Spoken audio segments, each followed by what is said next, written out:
Don't move. Just breathe. On a fog-draped evening in downtown Seattle, a quiet ex-military single dad steps into an upscale corporate gala as temporary security, only to spot a deadly gesture that could end a life in seconds. A firm whisper, "Don't move. Just breathe," pulls a powerful tech CEO and his brilliant 13-year-old daughter into a web of encrypted threats, underground chases, and a conspiracy that reaches far beyond the glittering ballroom. What starts as one intercepted moment spirals into a heart-pounding journey of sacrifice, redemption, and the extraordinary power of courage that transforms strangers into something far deeper. The fog rolled thick that night, wrapping the city in silver mystery. Inside the towering glass walls of the Cascade Summit Hotel, champagne flowed and power players mingled beneath crystal lights. But to one man watching from the shadows, danger lurked in every polished smile. And he was about to risk everything to stop it. Before we jump back in, tell us where you're tuning in from, and if this story touches you. Make sure you're subscribed, because tomorrow, I've saved something extra special for you. The fog came in waves across Seattle that October evening, rolling off Elliott Bay like a living thing. It softened the edges of the downtown skyline, turning the sharp glass towers into ghostly silhouettes. From the street level, the Cascade Summit Hotel looked like a palace suspended in mist, its 25 floors of windows glowing warm against the gathering dark dot inside the grand ballroom on the 15th floor. The annual Pacific Tech Innovation Summit was in full swing. 1,000 candles flickered on white-clothed tables. A jazz quartet played smooth melodies from a corner stage. Men in tailored suits and women in elegant gowns moved like chess pieces across the polished marble floor, their laughter mixing with the gentle clink of crystal glasses. Victor Malone stood near the service entrance, his posture relaxed but his eyes sharp. He wore a simple black suit provided by the security company, a temporary uniform for a temporary job. At 38, Victor carried himself with the quiet confidence of someone who had seen the world at its worst and chosen to build something better. His dark hair was cropped short, military style, though he had left that life behind 6 years ago. His hands, calloused from work, rested easily at his sides, but his gaze never stopped moving. To the guests swirling past him, Victor was invisible, just another hired guard among a dozen scattered through the venue. That suited him fine. Invisibility was a skill he had honed over years of reconnaissance missions in places most people could not pronounce. Now he used that same skill to move through life unnoticed, working part-time security gigs and weekend shifts at a small bookshop in the Queen Anne neighborhood. But tonight was different. Tonight, he had brought his daughter. Across the room, seated at a small table near the tall windows overlooking the foggy cityscape, sat 13-year-old Iris Malone. Her auburn hair fell in loose waves past her shoulders, and her green eyes were fixed intently on the tablet in front of her. While other guests chattered and networked, Iris was deep in her own world, a world of algorithms and encryption keys, of puzzles that whispered their secrets to those patient enough to listen. She wore a simple navy dress that Victor had bought for the occasion, though she had insisted on keeping her worn sneakers. Iris was brilliant in ways that sometimes frightened Victor. She could break down complex mathematical problems faster than most adults, could write code that danced across screens like poetry, and had a memory that captured details others missed entirely. Her teachers called her gifted. Victor just called her his miracle. Ever since her mother, Lieutenant Commander Sarah Malone, had died in a training accident overseas, Victor and Iris had become a team of two. They had learned to navigate grief together, to fill the silence with trust and shared routines. Victor had left the Navy SEALs shortly after, unwilling to leave his daughter to grow up without both parents. He had traded the adrenaline of combat for the quiet rhythm of bedtime stories, homework help, and weekend hikes through the Cascades. Tonight, the security company had been short-staffed. and Victor had agreed to cover the summit gala. When Iris had asked to come along, promising to stay quiet and work on her coding project, he had not had the heart to say no. She was responsible beyond her years, and the hotel had a quiet corner where she could sit unnoticed. Victor checked his watch. 2 hours into the event, and everything had been routine. A few guests had too much wine, a minor argument over a business deal had flared and fizzled, and one waiter had dropped a tray of appetizers. Nothing unusual. But then his gaze snagged on something that made his pulse quicken, near the champagne fountain. A server in a crisp white jacket moved with practiced efficiency, pouring wine into crystal flutes. But there was something wrong in the way he moved. His eyes darted too quickly, scanning the room with the sharp focus of someone executing a plan rather than serving drinks. Victor had seen that look before, in operatives preparing to strike. The server reached into his vest pocket and pulled out a small glass vial, barely larger than a pen cap. With a smooth, almost invisible motion, he tipped the vial over one of the wine glasses. A few drops of clear liquid disappeared into the dark red wine. Victor's breath caught. Every instinct honed over a decade of military service screamed a warning. This was not a prank. This was an attack. He followed the server's line of sight across the crowded ballroom, tracking where that poisoned glass was headed. His eyes landed on a woman standing near the floor-to-ceiling windows, framed by the fog-blurred city lights like a portrait, Madison Garcia. Even among the wealthy and influential crowd, Madison stood out. As the CEO of Vanguard Systems, one of the fastest-growing cybersecurity firms on the West Coast, she was a force. She wore a midnight blue gown that moved like water, her dark hair swept up in an elegant twist. Her expression was calm, confident, the look of someone who had built an empire from scratch and knew exactly how powerful she was. She was speaking with a group of investors, her hands gesturing gracefully as she made a point. She was completely unaware that a waiter was approaching her table with a glass of poisoned wine. Victor did not hesitate. Years of training took over, instinct overriding thought. He moved smoothly through the crowd, his steps quick but not rushed, his face calm. He reached Madison's table just as the server set the tray down. In one fluid motion, Victor stepped between Madison and the waiter, his hand gently but firmly covering the wine glass.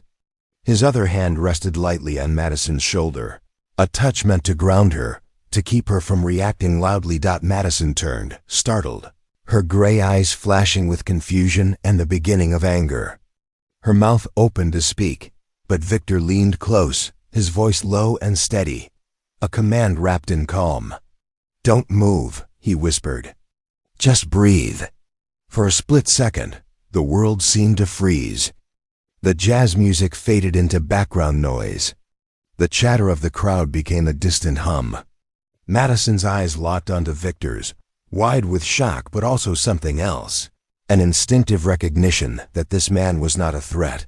Victor kept his voice quiet, his lips barely moving. "Someone just poisoned your drink. I need you to stay calm and follow my lead." Madison's breath hitched, but she gave the smallest nod, her composure holding even as fear flickered across her face. Victor turned his head slightly, scanning the room. The suspicious waiter had already vanished into the crowd, swallowed by the sea of black suits and evening gowns. But Victor had his face memorized, every detail locked into his mind. He slowly removed his hand from the wine glass and gestured subtly toward the service corridor. "We need to move, now." Madison hesitated for only a heartbeat, then rose smoothly from her seat, her public mask still in place. To anyone watching, it looked like a polite conversation, nothing more. Across the room, Iris glanced up from her tablet, her sharp eyes catching her father's movement. She knew that posture, that focused intensity. Something was wrong. She closed her tablet, slipped it into her bag, and quietly made her way toward him. Victor guided Madison toward the service hallway, his hand lightly on her elbow. As they moved, he spoke quietly. Do you have enemies? Someone who would want you dead? Madison's voice was tight but controlled. In my line of work? More than I can count. They reached the service door just as Iris arrived at Victor's side. Madison looked down at the girl, confusion crossing her face. This is Iris, Victor said simply. My daughter. And right now, she is the safest person in this building to have with us. Iris met Madison's gaze with calm confidence. Hi, we should probably get you away from the crowd. Madison stared at them both, a powerful CEO suddenly dependent on a security guard and a teenager. And in that moment, as the door swung closed behind them and the noise of the gala faded, a fragile alliance was born. The service corridor was a stark contrast to the glittering ballroom. Fluorescent lights hummed overhead, casting a cold white glow on concrete walls and steel doors. The air smelled faintly of industrial cleaner and the rich aroma of catered food. Being prepared in the kitchens below. Victor moved quickly but deliberately, his eyes scanning every corner, every shadow. Madison followed close behind, her heels clicking sharply against the floor. Iris brought up the rear, her tablet already out, fingers flying across the screen. Where are we going? Madison asked, her voice steady despite the adrenaline coursing through her. Preparing and narrating this story took us a lot of time, so if you are enjoying it, subscribe to our channel, it means a lot to us. Now back to the story. Somewhere with fewer people and better sightlines, Victor replied. He stopped at a junction where 3 corridors met and turned to face her. I need you to tell me everything. Who knew you were attending tonight? Who had access to your schedule? Madison took a breath, her mind racing through the possibilities. My executive team. My assistant. The event organizers. Probably a dozen other people through shared calendars and email chains. She paused. I announced my attendance publicly on social media 2 weeks ago. Victor's jaw tightened. So anyone with motivation and resources could have planned this. Dad, Iris said quietly, still focused on her screen. I just pulled up the hotel's public Wi-Fi network. There's some weird traffic here. Someone is using a device that is masking its signature, bouncing signals through multiple proxies. Victor looked at his daughter with a mixture of pride and concern. Can you trace it? Give me a few minutes, Iris said, settling onto the floor with her back against the wall. Completely absorbed in her work, Madison stared at the girl, then at Victor. Who are you people? Victor met her gaze. Someone who happened to be in the right place at the right time. And someone who does not like seeing innocent people hurt. You are not just a security guard, Madison said. Reading the confidence in his posture, the way he carried himself with lethal calm. Former Navy SEAL, Victor admitted. But that life is behind me. Now I just try to keep my daughter safe and make enough to cover rent. Madison's expression softened slightly. And yet here you are, saving my life. Here I am, Victor agreed.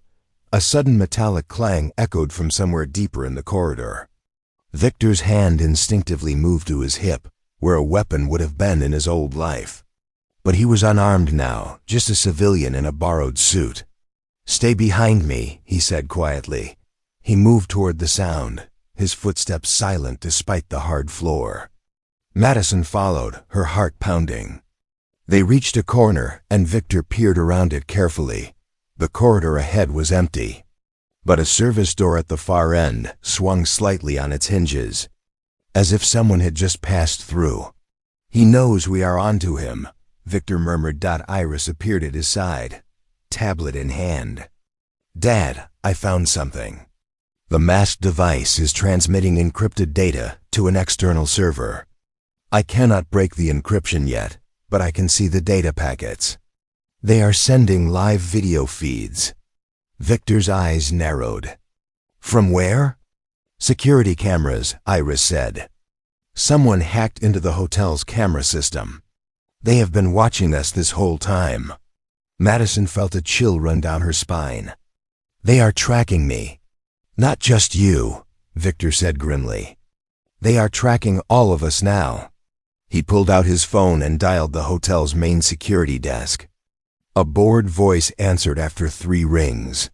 This is Victor Malone, contract security on the 10th floor. We have a serious situation. I need you to lock down all service exits and alert SPPD. Someone attempted to poison a guest. There was a pause, then the voice sharpened. Say again? Attempted poisoning. Suspect is a male server, white jacket, dark hair, approximately 6 feet tall. He is still inside the building. I need backup now. Copy that. Stay where you are. We are sending a team. Victor ended the call and turned to Madison.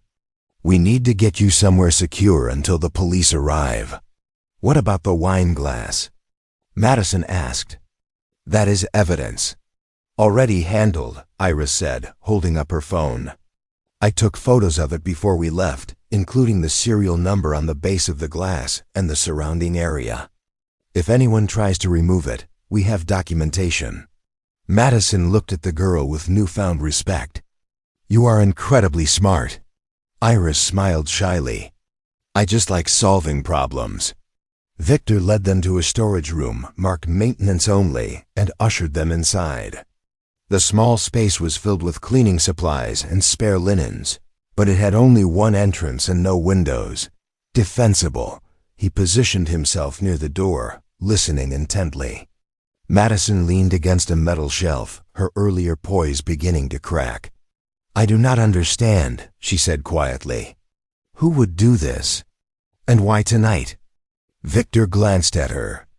You are closing a major deal soon, are you not? I saw the headlines. Vanguard Systems is about to merge with a European firm. Madison nodded. The biggest deal in my company's history. Worth billions. It would make us one of the top 3 cybersecurity firms globally. Then you have enemies, Victor said simply. Competitors who would lose market share. Shareholders who might disagree with the direction. Even internal rivals who want control. Madison wrapped her arms around herself. I have spent 10 years building this company from nothing. I have made enemies, yes, but I never thought someone would try to kill me. People do terrible things when enough money is at stake, Victor said. A soft buzzing sound made them all tense. Iris checked her tablet and her eyes widened. Dad, the encrypted signal just spiked. Someone is accessing the hotel's elevator controls remotely. Victor's instincts flared. Which elevator? The service elevator. It is moving. Coming down from the 20th floor to this level. Victor's mind raced. The 20th floor was mostly storage and mechanical rooms, rarely used by guests. If someone was coming down from there, they were deliberately avoiding the main areas. We need to move, he said urgently. Now. He opened the door carefully and checked the corridor. Empty. He gestured for Madison and Iris to follow and led them toward the emergency stairwell at the opposite end of the hall. They were halfway.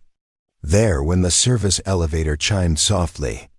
The doors began to slide open. Victor grabbed Madison's arm and pulled her into a recessed doorway. Iris pressed herself flat against the wall beside them, holding her breath. From their hiding spot, they watched as a figure stepped out of the elevator. It was the same waiter from before, but now he had removed his white jacket, revealing a black tactical vest underneath. In his hand, he carried a small metal case. The man moved with cold efficiency, checking his phone and then walking purposefully down the corridor. Away from where they were hidden, Victor waited until the man turned a corner. Then whispered, Go, stairs, now. They moved quickly and silently. Victor pushed open the stairwell door and they slipped inside, the heavy door closing with a soft click behind them. The stairwell was dimly lit, their footsteps echoing slightly as they descended. Victor led them down 2 flights before stopping on a landing. We will wait here until hotel security and the police arrive, he said. Madison leaned against the railing, her breathing heavy. This is insane. This is absolutely insane. Iris looked up at her father. Dad, why did he have a case? What do you think was in it? Victor's expression was grim. Nothing good. Either more poison or something worse. Whatever is happening, this was not just about one drink. This was planned, professional. Madison looked at him, fear finally breaking through her composure. If you had not been there, if you had not seen him, I would be dead right now. Victor met her eyes. But I was there. And you are alive. That is what matters. For a moment, they stood in silence, the weight of what had almost happened settling over them like the fog outside. Then Iris spoke softly. We are going to figure this out. Whoever did this left digital footprints. They always do. And I am really good at following footprints. Madison looked at the girl, this remarkable young person who spoke with such confidence, and felt something shift inside her. Gratitude, yes, but also something deeper. A recognition that her life had just been saved by two people who owed her nothing. Thank you, she said quietly. Both of you. I do not know how to repay this. Victor shook his head. You do not owe us anything. We did what anyone should do. But even as he said it, he knew this was only the beginning. The poisoned drink was just the first move in a larger game. And somehow he and Iris had just become players. The emergency stairwell was cold and silent, insulated from the noise of the gala several floors above. Victor stood near the door, his ear pressed against the metal, listening for any sound of movement in the corridor beyond. Madison sat on the concrete steps, her elegant gown pooling around her like spilled ink. Iris was cross-legged on the landing, tablet balanced on her knees, her face illuminated by the pale glow of the screen. Minutes stretched like hours. The adrenaline that had fueled their escape was beginning to ebb, leaving behind a raw awareness of danger. How long until the police arrive? Madison asked, her voice echoing slightly in the enclosed space. Victor checked his phone. Should be any minute. Hotel security is probably securing the building now. Iris looked up from her work.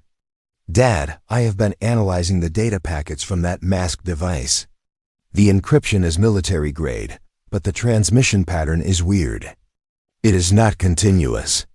It is pulsing in intervals, like someone is sending specific commands rather than streaming video. Victor turned to his daughter. What kind of commands?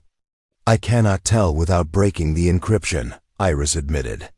But the timing matches the elevator movement and the camera blackouts. Whoever is doing this has deep access to the hotel's systems. Madison leaned forward, her business mind engaging despite the fear. That means inside help. Someone who works here or someone who hacked the systems beforehand.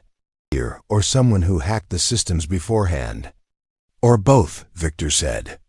He moved away from the door and sat on the step below Madison. Tell me about your enemies. Not just competitors. Personal enemies. People with grudges. Madison closed her eyes, thinking. There are several. Richard Caldwell, my former business partner. We had a falling out 3 years ago when I bought him out of the company. He claimed I undervalued his shares. He sued, lost, and has been bitter ever since. Where is he now? Victor asked. Last I heard, he started his own firm in San Francisco. Smaller scale, but profitable. Anyone else? Madison hesitated. There is an investor group that wanted to force a hostile takeover last year. I fought them off, but it cost them millions.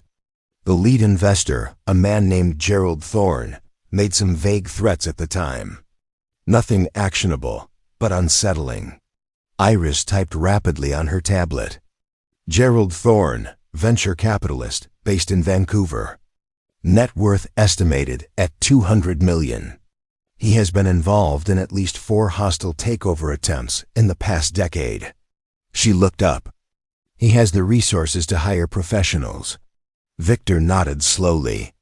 What about the merger? Who benefits if it falls apart?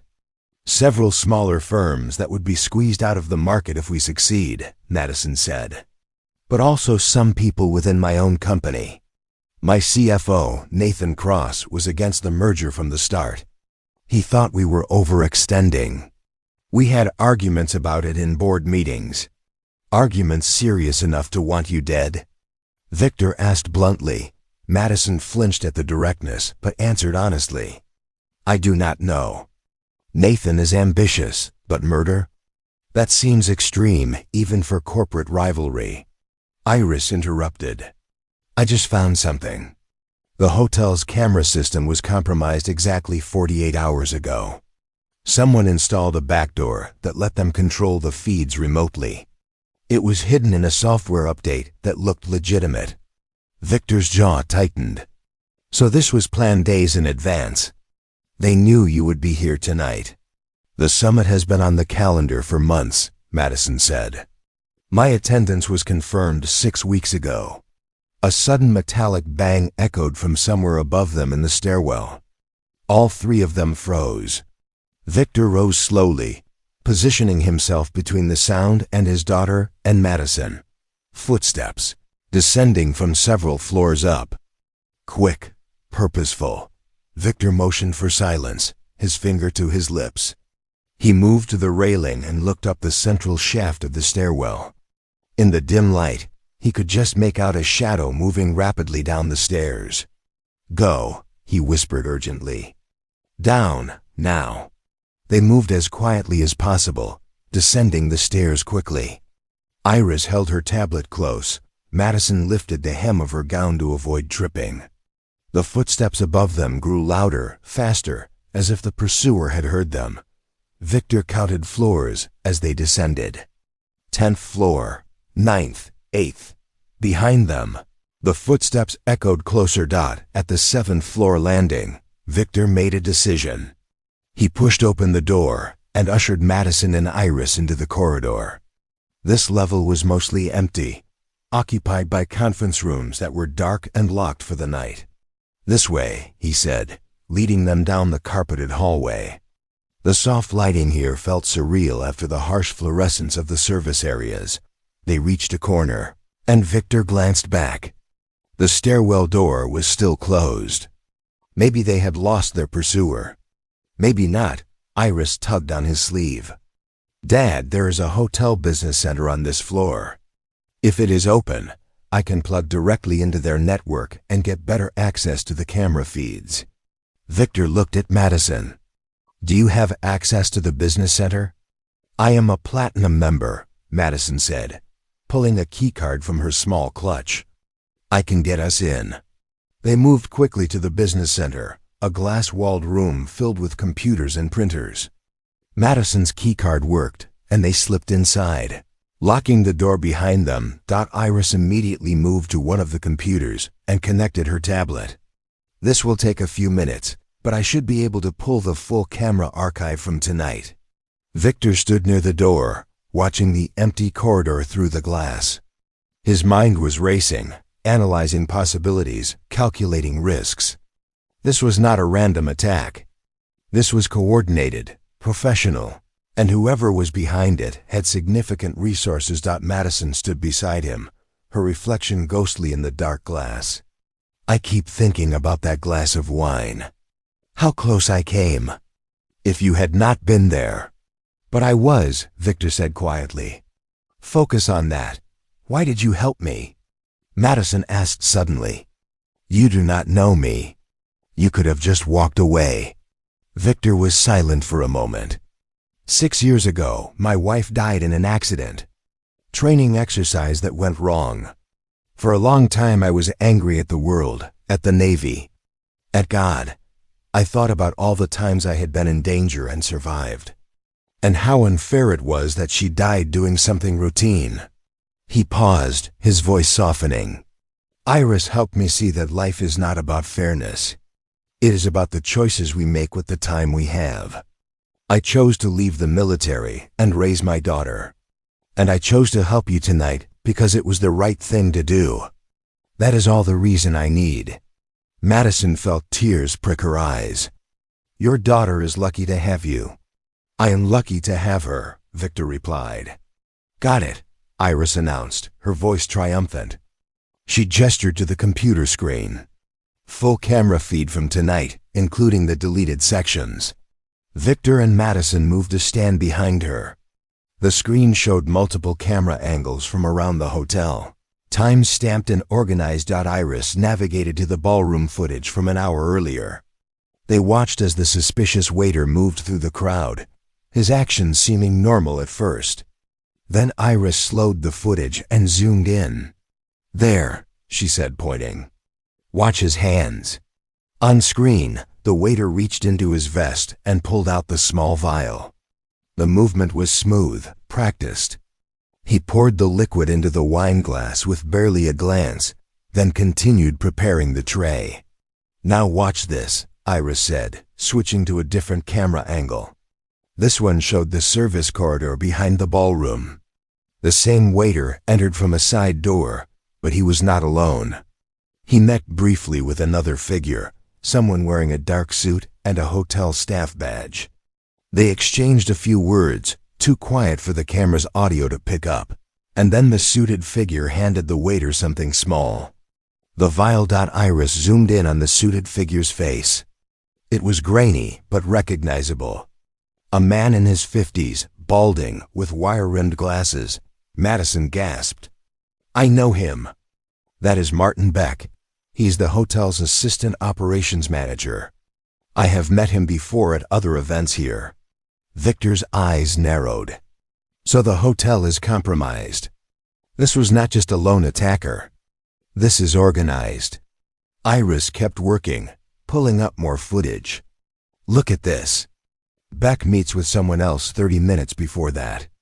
In the parking garage. The footage showed Beck standing beside a black SUV with tinted windows. A figure emerged from the vehicle, but they stayed in shadow, their face never visible to the camera. They handed Beck an envelope. Beck opened it, counted what looked like cash and nodded. Professional hit, Victor said grimly. Paid in advance. Multiple players.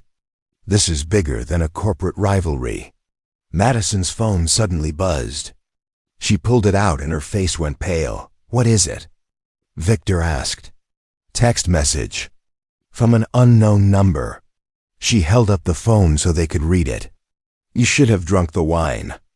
Now things get messy. Leave Seattle tonight or your company burns with you. The words hung in the air like a threat made solid. Iris looked at her father. They know we are helping her.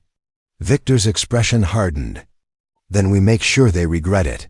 The threatening text message seemed to pulse on Madison's phone screen. Each word a hammer blow against the fragile sense of safety they had built in the business center. Victor took the phone gently from her trembling hands and studied the message, his expression unreadable. Don't respond, he said firmly. Iris, can you trace this? Iris was already working, her fingers moving across the keyboard with practiced speed. The number is routed through multiple proxy servers. Give me a minute. Her brow furrowed in concentration as lines of code cascaded down her screen. Whoever sent this knows what they're doing. The signal is bouncing through servers in 3 different countries. Madison wrapped her arms around herself, the elegant gown suddenly feeling like a costume she no longer belonged in. They're watching us right now. They know where we are. Victor moved to the glass door, scanning the corridor outside with tactical precision. Not necessarily. They know you're still in the building, but the threat could be a bluff designed to make you panic and run. That's when people make mistakes. But what if it's not a bluff? Madison asked, her voice tight. What if they really will destroy my company? Then we stop them before they get the chance, Victor said simply. He turned back to Iris. What else can you find in those camera files? Any pattern to when Beck met with his contact? Iris pulled up a timeline on her screen. Beck has been meeting with that same SUV twice a week for the past month. Always in the parking garage. Always at night when there's minimal traffic. She zoomed in on different timestamps. And look at this. Each meeting happens exactly 24 hours before a major event at the hotel. Corporate dinners, charity galas, political fundraisers. Victor's jaw tightened. He's been selling access. Information about high-value targets attending events here. Madison felt sick. How many people has he helped them target? Sick. How many people has he helped them target? I don't know, Iris said quietly. But your event wasn't the first time he's been involved. Victor pulled out his phone and dialed Detective Sarah Chun at Seattle PD, a contact from his security work who had always been straight with him. She answered on the second ring, her voice professional but curious. Malone. It's late. This better be important. Life and death important, Victor said. I need you to run a name for me. Martin Beck, Assistant Operations Manager at the Cascade Summit Hotel. I have evidence he's involved in a conspiracy to harm guests. There was a pause, then the sound of typing. Hold on. More typing. Martin Beck, 53, been with the hotel for 8 years. Clean record. Not even a parking ticket. What kind of evidence are we talking about? Video footage of him taking payment to facilitate an attempted poisoning tonight. The target was Madison Garcia, CEO of Vanguard Systems. Chun's voice sharpened. Madison Garcia? The tech CEO. That's high profile. Where are you right now? Still at the hotel. 7th floor business center. We've got the victim safe, but the suspect is still in the building. I'm sending units now. Stay put and stay safe. I'll be there in 15 minutes. Victor ended the call and looked at Madison. Help is coming. But we need to figure out who's really behind this. Beck is just a facilitator. Someone else is calling the shots. Madison took a deep breath, forcing herself to think strategically. If this is about the merger, then the timing matters. The final signing is in 3 days. If I die or if I'm too scared to proceed, the deal collapses. That benefits several parties. Walk me through them, Victor said, pulling up a chair. Madison began pacing, her mind working through the puzzle. First, there's Caldwell, my former partner. He would love to see me fail, but he doesn't have the resources for something this elaborate. Second, there's Thorne's investor group. They have the money and the motive. If the merger fails, Vanguard's stock price drops and they could launch another takeover attempt at a lower price. Who else? Victor prompted. There's a company called Fortress Security. They were our main competitor for the European contract. If we complete the merger, they lose billions in projected revenue. Madison stopped pacing. Their CEO, a man named Victor Harrison, has a reputation for playing dirty. There were rumors years ago that he sabotaged a competitor's product launch. Iris looked up from her screen. Harrison. I just found something. She turned her tablet so they could see. Victor Harrison has a private security firm on retainer. Eclipse Solutions. They specialize in corporate intelligence, and according to some very buried forum posts, they offer less legal services for the right price. Victor leaned in. What kind of services? Industrial sabotage, blackmail. There are allegations of worse, but nothing proven in court. Iris pulled up more information. Eclipse Solutions has an office here in Seattle. And get this, one of their consultants checked into this hotel 3 days ago. Room 2047. The pieces were falling into place. Victor felt the familiar rush of a mission coming into focus. The clarity that came when chaos began to organize itself into patterns. So Harrison hires Eclipse Solutions to stop the merger, Victor said, thinking aloud. They plant Beck inside the hotel or recruit him. They planned the hit for tonight when Madison would be publicly visible.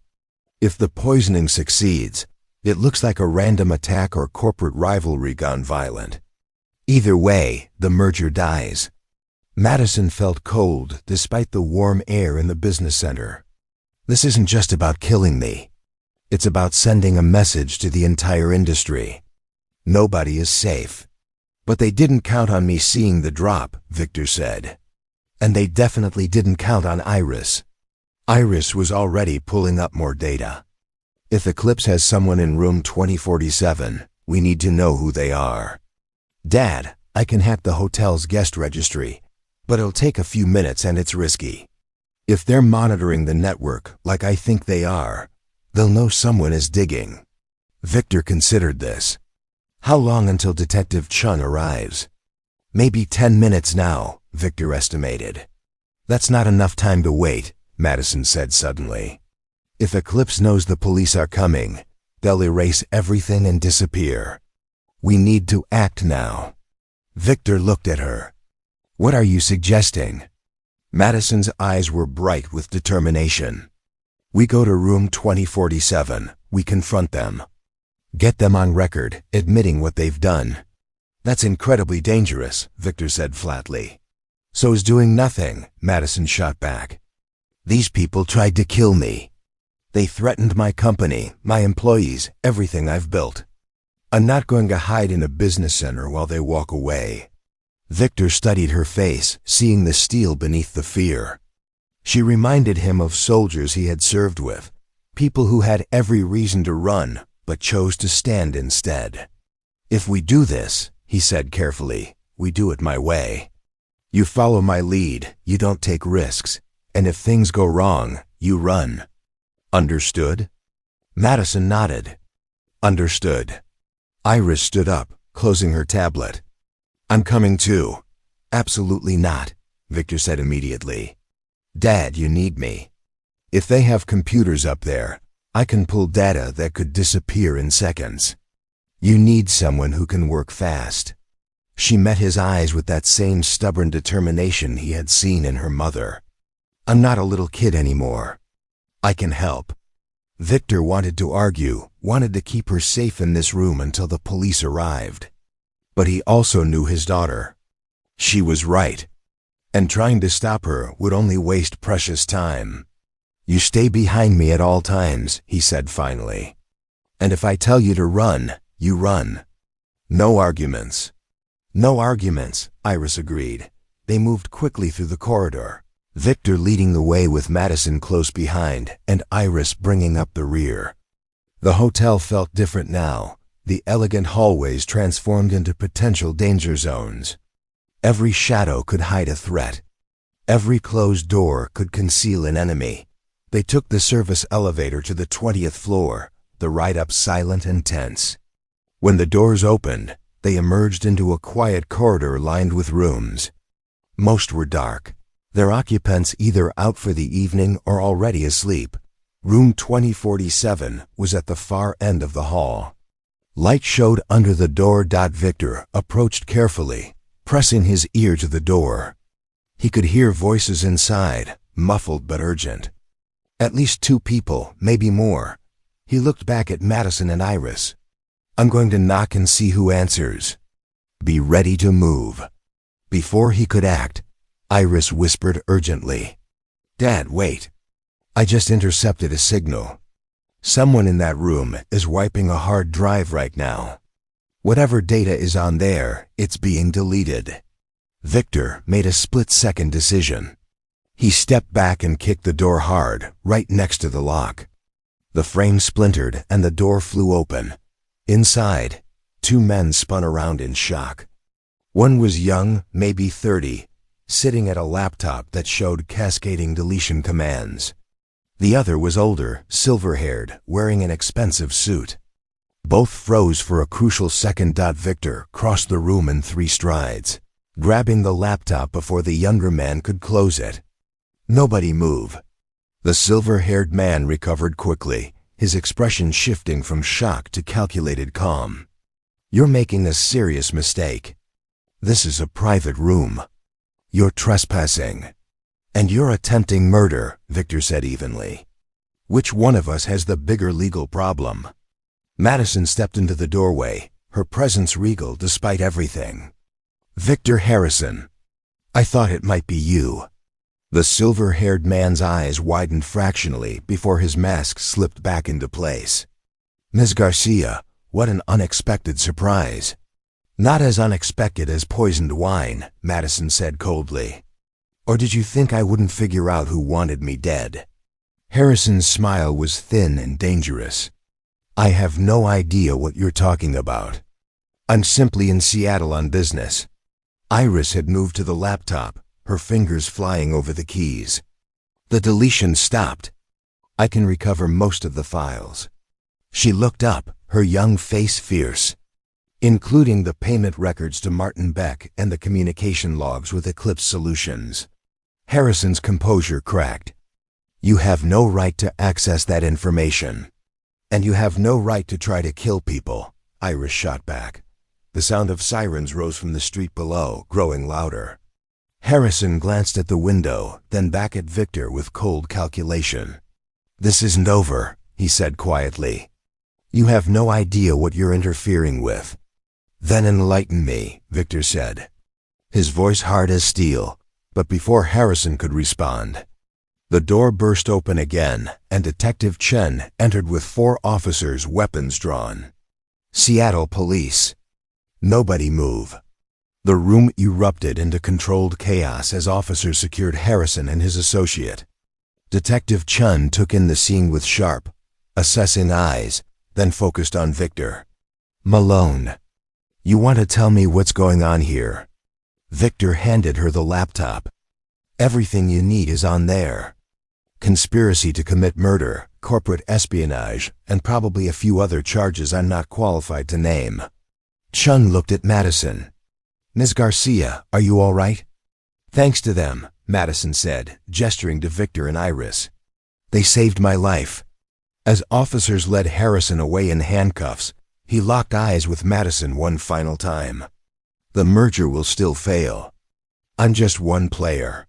There are others. The words sent a chill through the room, a promise of danger not yet ended. A promise of danger not yet ended. The 20th floor of the Cascade Summit Hotel had transformed into a command center for the Seattle Police Department. Officers moved with purpose through the corridor, documenting evidence, taking statements, and securing the scene. Crime scene tape now blocked off room 2047, where forensic technicians worked under bright portable lights. Victor stood near the elevator bank with Iris, watching the organized chaos with the detached calm of someone who had seen far worse and far more dangerous places. Iris leaned against him, exhaustion finally catching up with her now that the immediate danger had passed. Her tablet was in an evidence bag, its contents being analyzed by the police cyber crimes unit. Detective Sarah Chun approached them, a tablet of her own in hand and expression that mixed professional respect with personal concern. She was in her early 40s, with sharp features and observant eyes that missed nothing. She had worked with Victor on 2 previous cases, both times impressed by his instincts and discretion. Quite a night you've had, she said, stopping in front of them. That's an understatement, Victor replied. Chun glanced at Iris. You should be incredibly proud of your daughter. The tech team is calling her a genius. The data she recovered from that laptop is damning. Payment records, encrypted communications, even video files of Harrison coordinating the attack.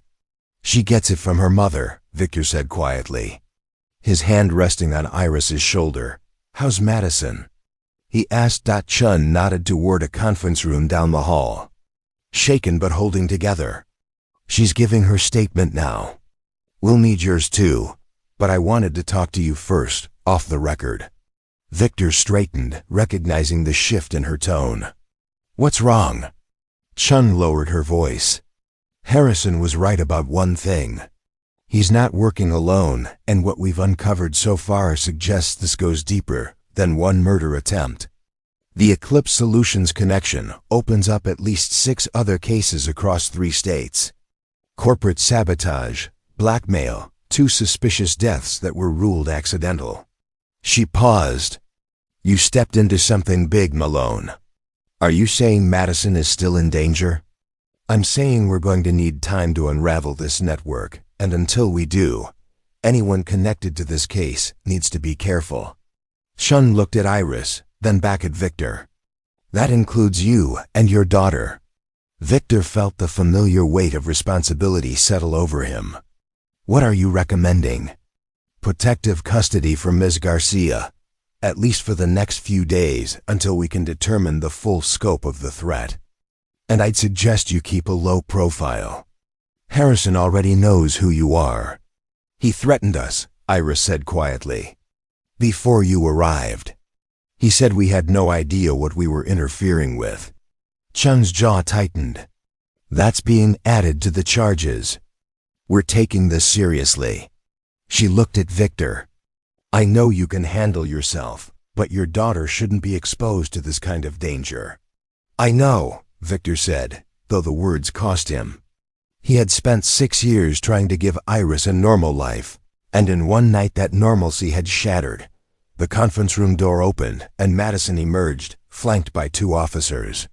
She looked exhausted, her makeup smudged, her elegant gown now rumpled and stained. But when she saw Victor and Iris, her expression softened into something approaching relief. She walked over to them. They told me what you found on Harrison's laptop. You've given them enough evidence to put him away for decades. It was mostly Iris, Victor said. Madison crouched down to Iris's eye level. Thank you.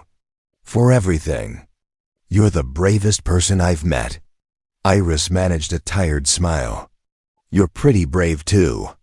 Not everyone would want to confront the bad guys after what happened. I had good teachers, Madison said. Glancing up at Victor. Detective Ching cleared her throat. Ms. Garcia, we've arranged for you to stay at a secure location until we can assess the full threat level. Officers will escort you. Madison stood but hesitated. What about Victor and Iris? If Harrison sees them as a threat too, they need protection. We've discussed that, Chun said. We'll have patrol units increase their presence in their neighborhood. And I've given Mr. Malone my direct line if anything seems off. That's not enough, Madison said firmly. Her CEO voice emerging despite her exhaustion. These people tried to kill me, and Victor and Iris are the only reason I'm still alive. If Eclipse Solutions wants revenge, they'll be targets too. Victor started to speak, but Madison continued. I own a property in the San Juan Islands. A private house on Lopez Island, very secluded, top-level security. There's plenty of room. You should both stay there until this is resolved. We can't accept that, Victor said immediately. Why not? Madison challenged. Pride? This isn't about charity, Victor. It's about safety. Your daughter's safety. She looked directly at Iris. Would you feel safer staying in the city where these people know where you live, or somewhere remote where nobody can find you? Iris looked up at her father. She has a point, Dad. Victor wanted to argue, but the logic was sound. Their apartment was listed in public records. His security jobs were documented. If Eclipse Solutions wanted to find them, it would not be difficult. And while he could protect himself, the thought of Iris being at risk made his chest tight. How secure is this property? He asked. Gated access, security cameras, alarm system, and the nearest neighbor is half a mile away, Madison said. Plus I'll hire private security to patrol the perimeter. Former Secret Service. The best. Detective Chun nodded approvingly. That's actually a smart move. Remote location, controlled access, professional security. I'd feel better knowing all of you were somewhere like that while we work this case. Victor looked down at Iris, seeing his own uncertainty reflected in her eyes. What do you think, kiddo? I think we should go, Iris said quietly. Just for a few days. Until the police catch everyone involved. The weight of the decision pressed on Victor, but he knew they were right. This was bigger than his pride or his desire to maintain their normal life. This was about keeping Iris safe. All right, he said finally. We'll go, but just until the threat is contained. Relief washed over Madison's face. Thank you. We can leave first thing in the morning. I'll arrange everything. The next hour passed in a blur of statements, paperwork, and logistics. By the time they left the hotel, dawn was beginning to break over Seattle, painting the fog-shrouded city in shades of gold and gray. Police cruisers lined the street, their lights casting blue and red shadows across the wet pavement. Victor's truck was still in the employee parking lot. He drove Iris home through empty streets, both of them silent with exhaustion and the surreal quality of what they had experienced. Their apartment felt small and ordinary after the grand hotel and the drama of the night, but also comforting in its familiarity. "Get some sleep," Victor told Iris as they entered. "We'll pack and leave around noon." But Iris paused in the doorway to her room. "Dad, are we going to be okay?" Victor crossed to her and pulled her into a hug. "Yes, I promise. We're going to be okay." She held onto him tightly. "I was scared tonight. When that man came after us in the stairwell, I was really scared." "Being scared is normal," Victor said gently. "Courage isn't about not being afraid. It's about doing what's right, even when you are afraid. And you were incredibly courageous tonight." "So were you," Iris murmured. "We make a good team," Victor said, after Iris went to bed. Victor sat in the small living room, watching the sunrise through the window. He thought about Madison, about the fear in her eyes when she thought she was going to die, and the fierce determination that had emerged when she decided to fight back. He thought about Harrison's warning that there were others, and about the long shadow eclipse solutions cast across multiple states. Most of all, he thought about the choice he had made 6 years ago to leave the military and build a quiet life with his daughter. Tonight had shattered that quiet, dragging them both into danger he had hoped to avoid forever. But it had also reminded him of something he had almost forgotten in the peaceful routine of bookshops and bedtime stories. Sometimes the world needed people willing to stand up to the darkness, even when it was dangerous. Especially when it was dangerous. His phone buzzed with a text from Madison. "Thank you again. For everything. I've never met anyone like you and Iris. Sleep well. Tomorrow we start figuring out how to end this." Victor typed back a simple response. "Sleep well. See you tomorrow."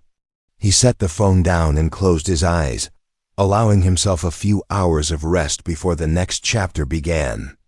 Outside, Seattle woke slowly to a new day. Unaware of the battle that had been fought in its shadows and the larger war still to come, the ferry to Lopez Island cut through Puget Sound like a blade through silk, leaving a white wake that sparkled in the afternoon sun.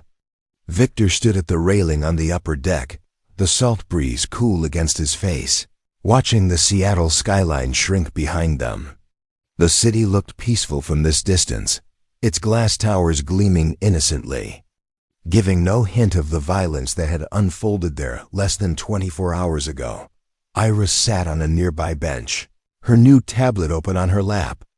The police had returned her original device after copying its contents, but Madison had insisted on buying her an upgraded model with better security features. Iris had protested at first, but Madison had been insistent, and Victor had recognized it for what it was. Not charity, but gratitude expressed in the only way Madison knew how. Madison herself stood a few feet away, also watching the receding city. She had changed from her gown into simple jeans and a cream sweater, her hair pulled back in a ponytail. Without the armor of business attire and makeup, she looked younger, more vulnerable, but also somehow more real. "I haven't been to the island house in almost a year," she said, moving to stand beside Victor. "I bought it as a retreat, somewhere to escape the pressure of the company. But I never seem to have time to actually use it. That's the problem with building empires," Victor said. "They don't run themselves." Madison smiled faintly. "No, they don't." She was quiet for a moment, then added, "I keep replaying last night in my head. That moment when you covered my mouth and told me not to move. I was so close to death and didn't even know it." "But you didn't die," Victor said firmly. "Focus on that." I'm trying, Madison said. It's just hard to process. I've spent 10 years building Vanguard, fighting off competitors, winning impossible contracts. I thought I understood what battle looked like. But last night, I realized I'd been playing at war while people like you lived it. Victor turned to look at her. What happened last night wasn't war. It was murder dressed up as business. There's a difference, is there? Madison asked. Harrison was willing to kill me to protect his interests. How is that different from what you did in the military? Intent, Victor said simply, and rules of engagement. In the military, we fought to protect people who couldn't protect themselves. We followed laws, even when it was hard. What Harrison did was just greed wrapped in violence. Madison absorbed this. You make it sound simple. It's not simple, Victor admitted. It's just clear. There are people who build and people who destroy. Last night, you had a choice between letting fear destroy what you built or fighting to protect it. You chose to fight. That takes a different kind of courage than anything I did in combat. I had help, Madison said, glancing at Iris. A lot of help. Victor smiled. So did I always. The ferry horn sounded, announcing their approach to the island.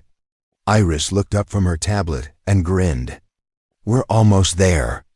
I've never been on an island before. Then you're in for a treat, Madison said, her mood lifting. Lopez is beautiful. Quiet, peaceful.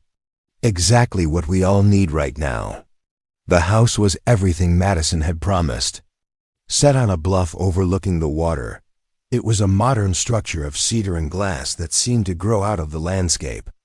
Large windows framed views of the Sound and the distant Olympic Mountains. A long driveway wound through dense forest, ending at a security gate that required both a code and a thumbprint to open. Inside, the house was spacious and carefully designed, all clean lines and natural materials. A stone fireplace dominated the living room. The kitchen was state-of-the-art. 3 bedrooms opened onto a deck that ran the length of the house. This is incredible, Iris breathed. Walking from room to room with wide eyes, Madison showed them around, clearly pleased by their reaction. The main bedroom is upstairs. You two can take the guest rooms down here. They both have private bathrooms and ocean views. Victor set down their bags. This is generous of you. More than generous. You saved my life, Madison said simply. This is the least I can do. That evening, they sat on the deck as the sun set over the water, painting the sky in shades of orange and purple. Madison had ordered groceries delivered earlier, and Victor had cooked dinner, a simple meal of grilled salmon and roasted vegetables. They ate in comfortable silence, the stress of the previous night slowly draining away in the island's peace. After dinner, Iris challenged Madison to a chess game. They set up the board on the coffee table while Victor cleaned the kitchen. Listening to their conversation drift through the open doors. Your dad said you learned chess from your mom, Madison said, making her opening move. Yeah, Iris replied. She was really good. She could think like 6 moves ahead. She tried to teach me to do the same. Did it work? Iris moved her knight with a small smile. Sometimes. Dad says I think more like a hacker than a chess player. I look for weaknesses in the pattern instead of planning long sequences. That's probably more useful in the real world, Madison said, studying the board. They played in silence for a few minutes. Then Iris asked, Do you have any family? Kids? Madison shook her head. No, I was engaged once years ago, but he wanted me to choose between him and the company. I chose the company. She moved her bishop. Sometimes I wonder if I made the right choice. Do you think you did? Iris asked. Madison considered this. Most days, yes. I've built something meaningful, created jobs, pushed technology forward. But nights like this, I wonder what it would be like to have someone to come home to. Someone who wasn't an employee or a competitor. You're coming home to us right now, Iris pointed out. Madison looked up, surprised by the simple observation. I suppose I am. Check, Iris said, moving her queen. Madison laughed. You're as dangerous as your father. Later, after Iris had won the chess match and gone to bed, Victor and Madison sat on the deck under a canopy of stars. The Milky Way stretched across the sky, undimmed by city lights. The only sound was the gentle lap of water against the shore below. Thank you, Madison said quietly. For coming here. For everything. You've already thanked me, Victor said. Multiple times. I know. But I need you to understand what it means. She turned to face him. I've spent a decade being strong, being the person everyone else depends on. I make decisions that affect thousands of people. I can't show weakness or fear because the moment I do, shareholders get nervous and competitors smell blood. She paused, her voice becoming softer. But last night, I was terrified. Completely, utterly terrified. And you stepped in without hesitation, without knowing me, without expecting anything in return. You just did what was right. I didn't know people like you still existed. Victor met her eyes. People like me are everywhere. We just don't make headlines. Well, you should, Madison said. Then, more quietly, can I ask you something personal? Go ahead. Do you ever think about going back? To the military? Victor was silent for a long moment, considering the question. Sometimes, he admitted. I miss the clarity of it. The sense of purpose. In combat, you always know who the enemy is and what you're fighting for. He looked up at the stars. But then I look at Iris and I remember why I left. She's my purpose now. Making sure she grows up safe and happy and loved. That's a different kind of battle, but it's the one I chose. She's lucky to have you, Madison said. I'm lucky to have her, Victor replied. They sat in comfortable silence. The bond between them deepening in ways neither quite understood yet. For Madison, accustomed to relationships built on transactions and mutual benefit, this felt different, more real, more grounded. For Victor, used to keeping people at arm's length to protect himself and Iris, this openness felt both frightening and strangely right. What happens after this? Madison asked. After the police catch everyone involved with Eclipse Solutions? You go back to your life, Victor said. You complete your merger, run your company, change the world. And you? I go back to mine. Security work, the bookshop, raising Iris. That sounds lonely, Madison observed. Victor smiled faintly. It's peaceful. Peaceful isn't the same as happy, Madison said. Before Victor could respond, his phone buzzed. A text from Detective Chun. Major development. Call me when you can. Victor's expression shifted instantly from relaxed to alert. It's Chun. Something's happened. He dialed the detective's number. She answered immediately. Malone. Thanks for calling back. We've made progress on the Eclipse Solutions network. Harrison is talking, trying to cut a deal. He's given us names, locations, records of other operations. It's bigger than we thought. How much bigger? Federal investigation bigger. The FBI is taking over. Eclipse has been operating for at least 5 years, targeting executives across multiple industries. What happened to Ms. Garcia is part of a pattern. Victor felt his chest tighten. Are they still a threat? We've arrested 6 people in the last 12 hours, including 2 Eclipse operatives who were planning to leave the country. But there are still loose ends. Chun paused. The good news is, we think we've disrupted their organization enough that immediate retaliation is unlikely. They're too busy covering their own tracks. What's the bad news? The bad news is this is going to take weeks, maybe months to fully unravel. In the meantime, I'd recommend Ms. Garcia and both of you stay vigilant. Victor thanked her and ended the call. He relayed the information to Madison, who had been listening intently. So it's not over, she said. It's never really over, Victor replied. But we're safer than we were yesterday. That's progress.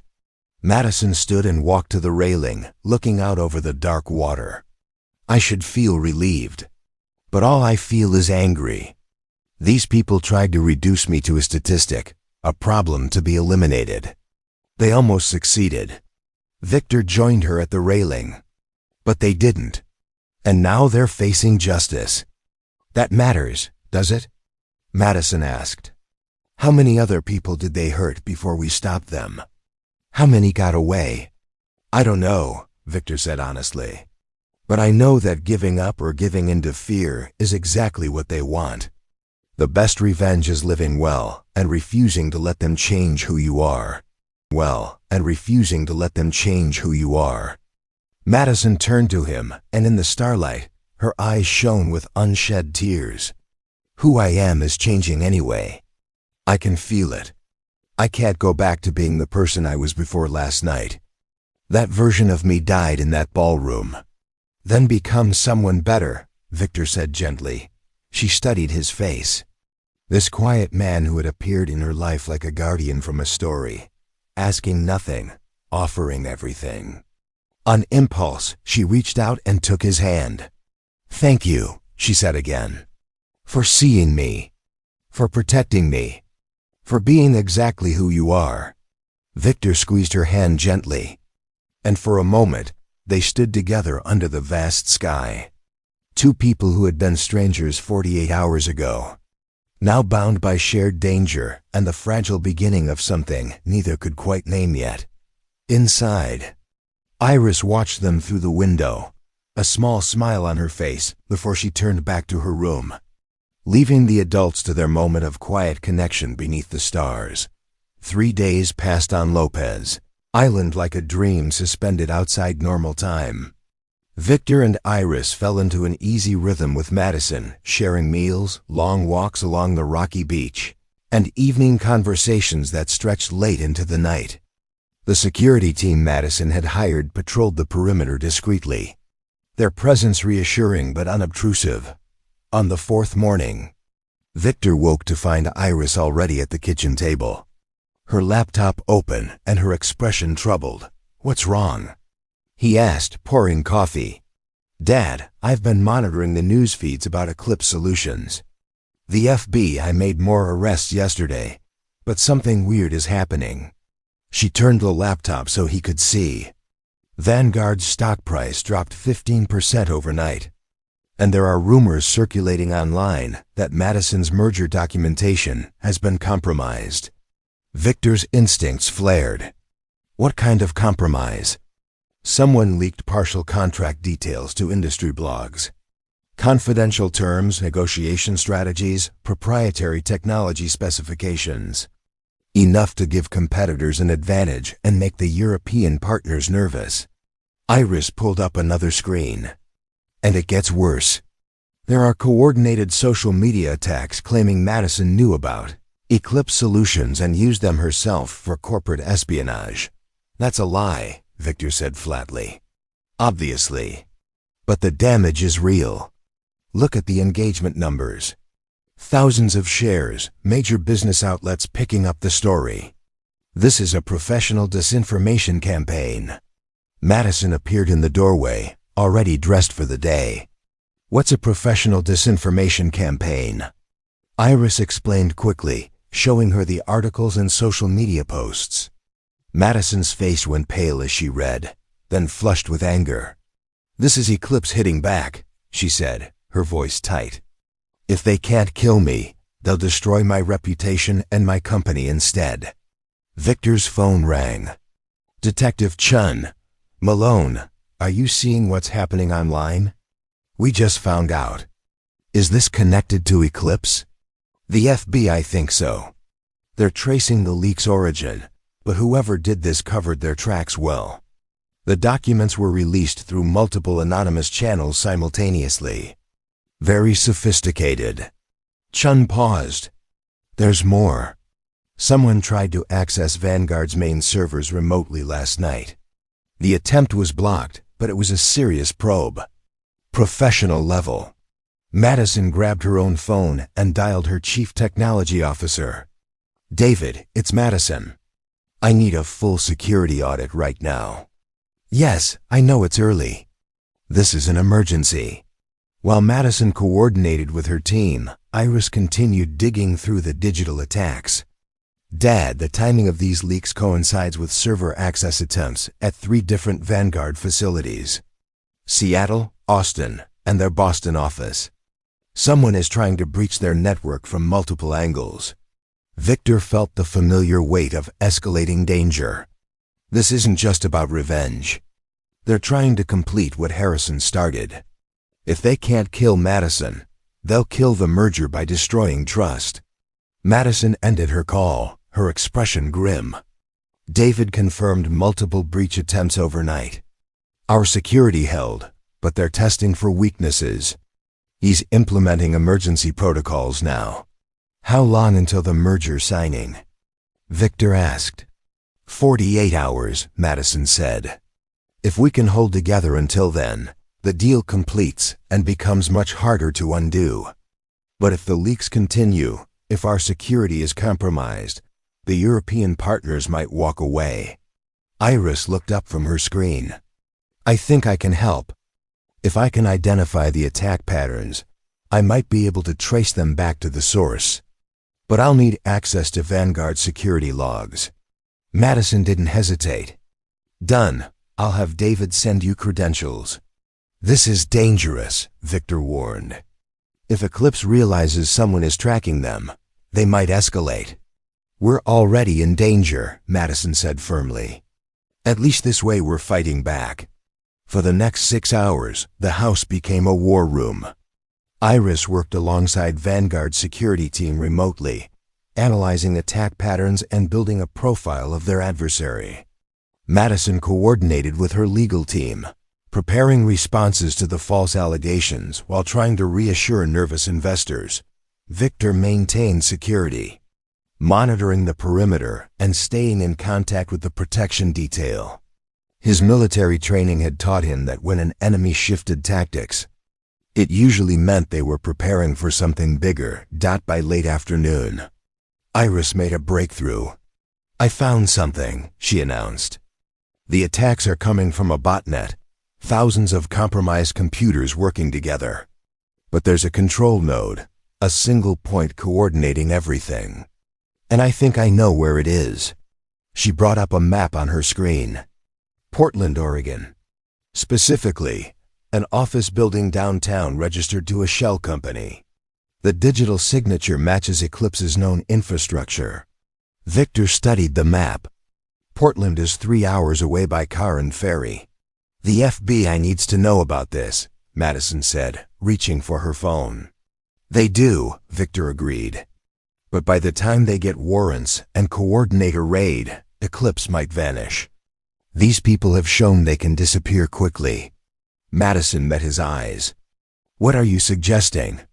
I'm suggesting we need eyes on that location now.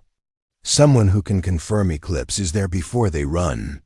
You want to go to Portland, Madison said. It wasn't a question. I want to make sure these people don't get away, Victor replied. Then I'm coming with you, Madison said immediately. Absolutely not.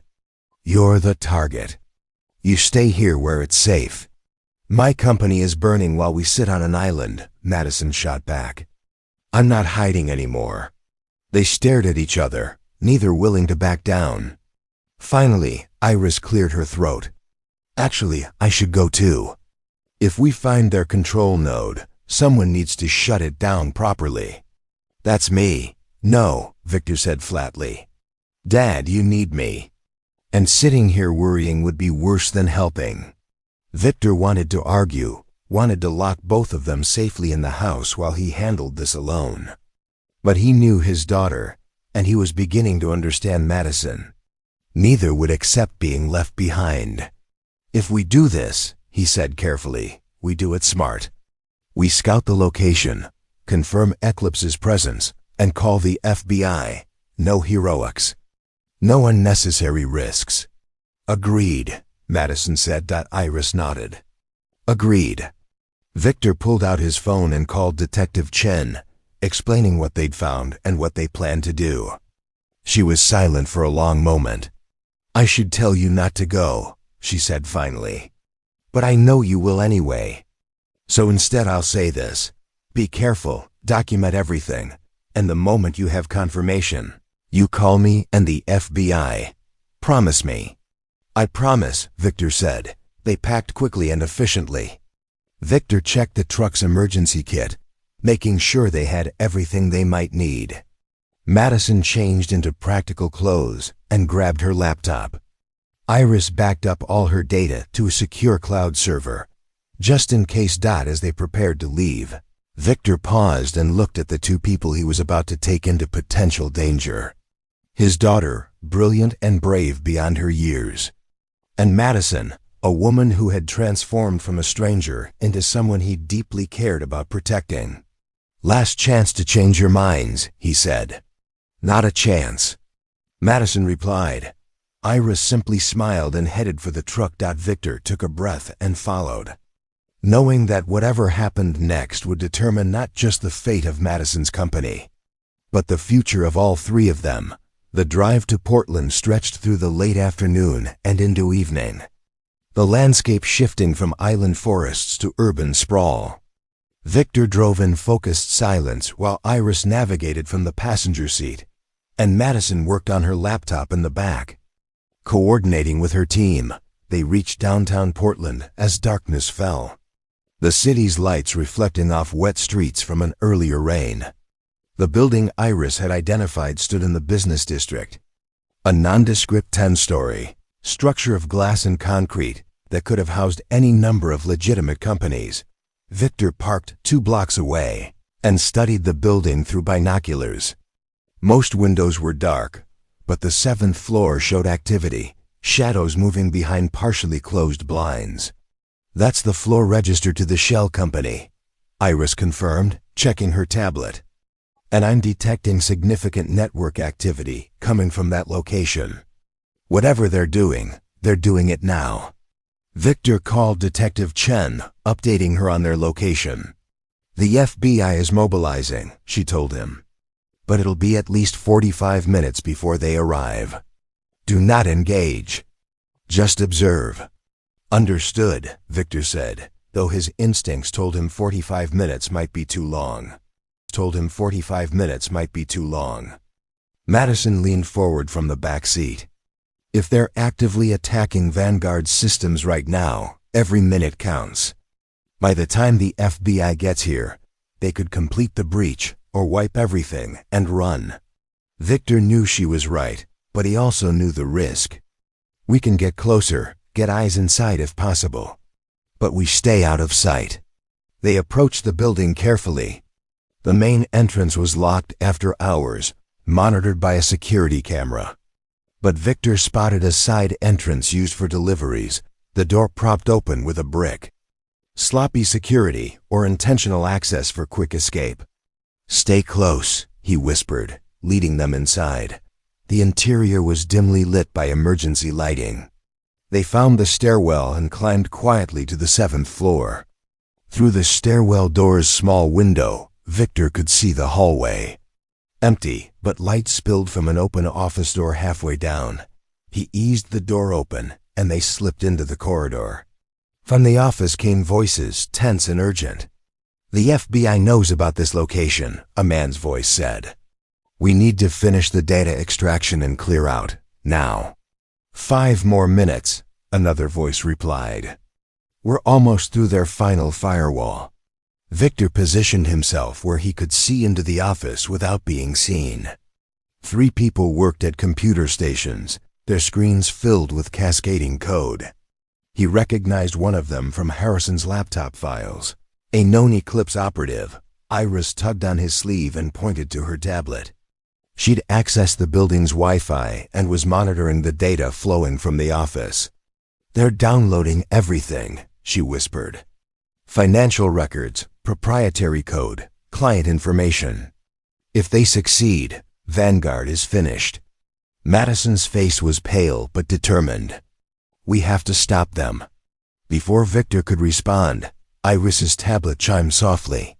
Too softly to hear from the office, but in the quiet hallway, It might as well have been a siren. One of the Eclipse operatives looked up sharply. "Did you hear that?"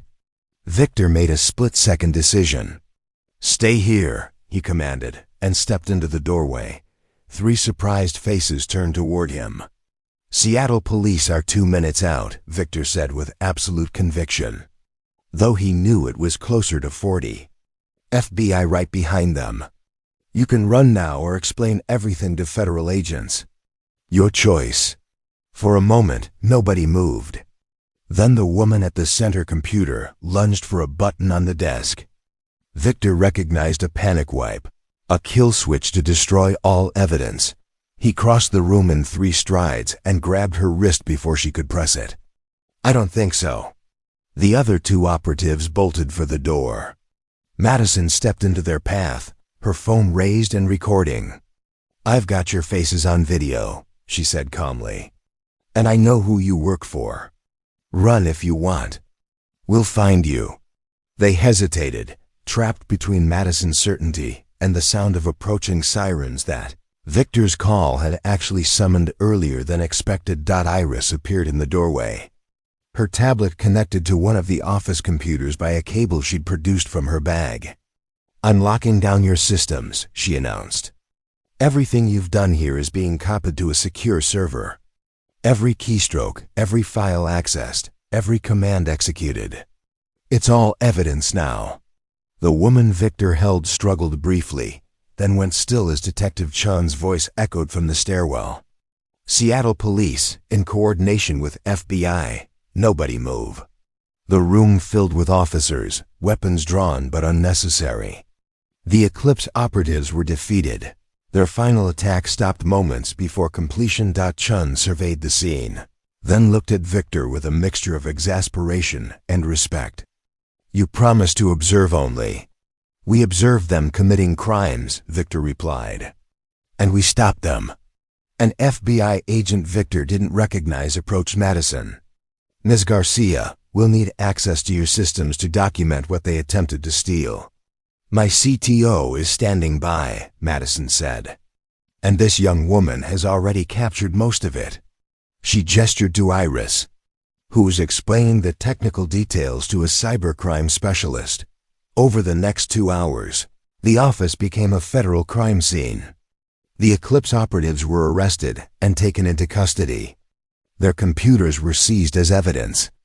Iris's documentation proved invaluable, providing a clear timeline of the attack and its connection to the earlier attempts on Madison's life. As the last of the evidence was being loaded into FBI vehicles, Chun pulled Victor aside. "This is it," she said quietly. "With what you found tonight, we can dismantle Eclipse completely. Harrison is already cooperating fully, giving us everything. The threat to Ms. Garcia is over." Victor felt tension he'd been carrying for days finally begin to ease. "You're sure?" "As sure as I can be," Chun said.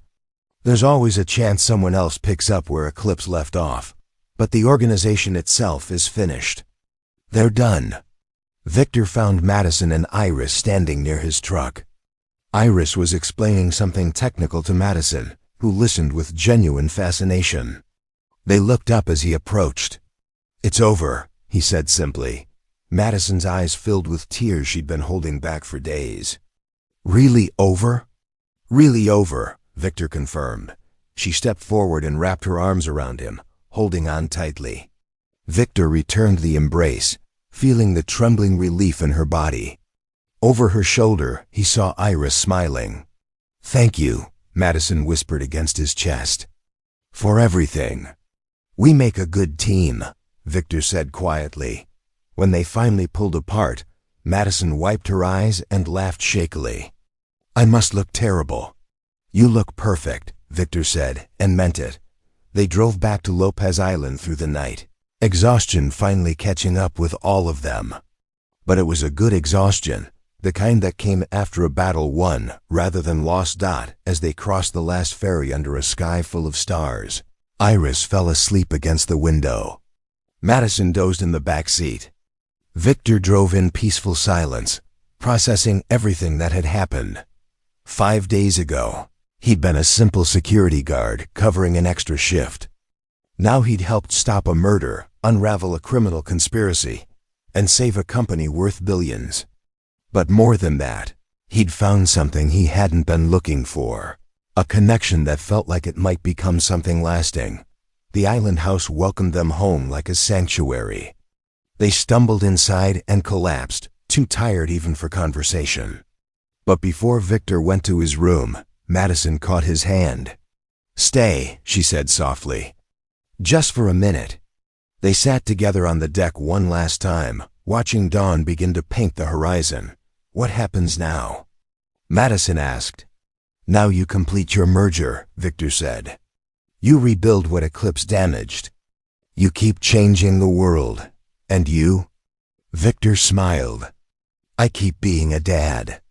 Keep working security. Keep living a quiet life.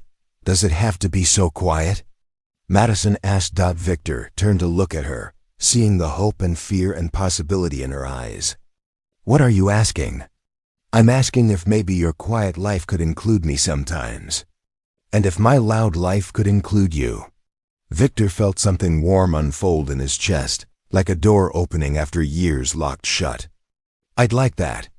Madison smiled, and in the growing light of dawn, everything felt like a beginning. 2 months later, Seattle gleamed under an October sun that felt like a benediction. The Vanguard Systems Tower stood tall in the downtown skyline, its glass facade reflecting a city fully alive with possibility. Inside the executive conference room, Madison Garcia stood before a wall of windows, looking out over the same city where her life had nearly ended.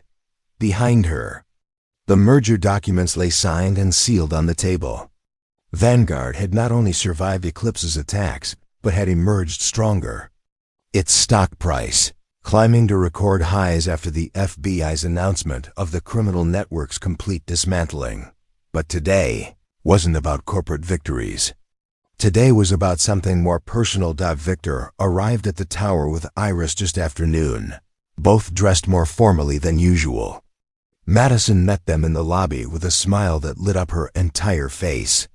"You came," she said, as if there had been any doubt. "We promised," Victor replied. They took a private elevator to the top floor, where Madison had organized a small gathering. Her executive team was there, along with Detective Chun, several FBI agents who had worked the case, and a handful of reporters Madison trusted. "Thank you all for coming," Madison began, standing at a podium with Victor and Iris beside her. 2 months ago, someone tried to end my life and destroy this company. They failed because of the courage and brilliance of 2 people who owed me nothing but gave me everything." She turned to Victor and Iris. "Today, I'm announcing the creation of the Malone Initiative, a foundation dedicated to supporting children of military families. It will provide scholarships, mentorship programs, and resources to help young people like Iris reach their full potential." Iris's eyes went wide. "You're naming it after us? Your mother's sacrifice and your father's courage deserve to be honored," Madison said gently. "And your genius deserves to inspire others." She handed Iris a folder. "Inside is the Foundation's charter and an invitation for you to serve on the Youth Advisory Board, if you want to." Iris looked at her father, who nodded with pride. "I want to," she said, her voice thick with emotion. The room erupted in applause. Cameras flashed, but Victor only had eyes for Madison. Seeing the woman who had transformed from a near victim into someone determined to turn tragedy into purpose. After the ceremony, after the press had left and the executives had returned to their work, the 3 of them stood alone in Madison's office. "There's something else," Madison said nervously. She pulled out 2 envelopes and handed one to each of them. "These are for you. No obligation. Just an offer." Victor opened his envelope. Inside was a job offer, Director of Corporate Security for Vanguard Systems. With a salary that made his eyes widen, Iris opened hers. A full scholarship to any university of her choosing, along with an internship program at Vanguard starting immediately. "This is too much," Victor said. "It's not nearly enough," Madison countered. "But it's what I can offer. A chance for us to keep working together. A chance for this to be more than just a story about people who survived something terrible." She stepped closer to Victor. "A chance for us to build something good." Victor looked at the offer letter, then at his daughter's hopeful face, then at Madison's vulnerable expression. He thought about the quiet life he'd built, the careful walls he'd constructed to keep danger away from Iris, but he also thought about the past 2 months. The late-night calls with Madison, discussing everything from security protocols to favorite books. The weekend visits to the island house, where Iris and Madison had become genuinely close. The slow, careful way trust had deepened into something neither of them had expected. "On one condition," Victor said finally. "Name it," Madison replied. "No more poisoned wine." Madison laughed, the sound bright and free. "Deal." Iris threw her arms around both of them. "This is the best day ever." 6 months later, Victor stood in the same spot Madison had occupied that pivotal day, looking out over Seattle from Vanguard's tower. But now it was his office, his view, his new life. Iris flourished in her internship, working with Vanguard's development team and already filing her first patent. She had also launched her online mentorship program for young coders, with Madison's foundation providing the funding and infrastructure. And Madison herself had become not just his employer, but his partner in every sense of the word. They took things slowly, mindful of Iris and the weight of what they'd survived together. But the connection that had begun in crisis had deepened into something genuine and lasting.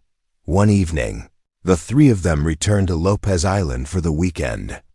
As the sun set over the water, painting the sky in familiar golds and purples, they sat on the deck together. "Dad," Iris said, "do you ever think about what would have happened if you hadn't been at the hotel that night?" Victor considered this. "Sometimes. But I've learned that life is built on moments like that. Small choices that cascade into big changes. Like deciding to help a stranger," Madison added, "taking his hand. Or like choosing to keep fighting when it would be easier to give up." Iris said wisely. They sat in comfortable silence, watching the stars emerge one by one. The fog that had hidden danger that first night was gone, replaced by clear skies and endless possibility. Victor thought about the journey that had brought them here. From a poisoned glass and whispered warnings to this moment of peace and promise. He thought about loss and courage, about the family he'd protected and the family he'd found. "You know what the best part is?" Iris asked, breaking the silence. "What's that?" Madison replied, "We're not just a team anymore. We're home." And as the three of them sat together under the vast Pacific sky, surrounded by the quiet strength of what they'd built, Victor knew she was right. They had found something rare and precious, forged in danger but built on trust, courage, and the simple decision to care for each other even when it was hard. The storm had passed. The dawn had come. And somewhere in the space between survival and joy, they had become exactly what each of them needed most.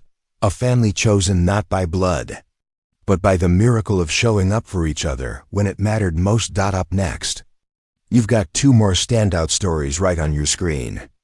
If this one hit the mark, you won't want to pass these up. Just click and check them out. And don't forget to subscribe and turn on the notification bell so you don't miss any upload from us.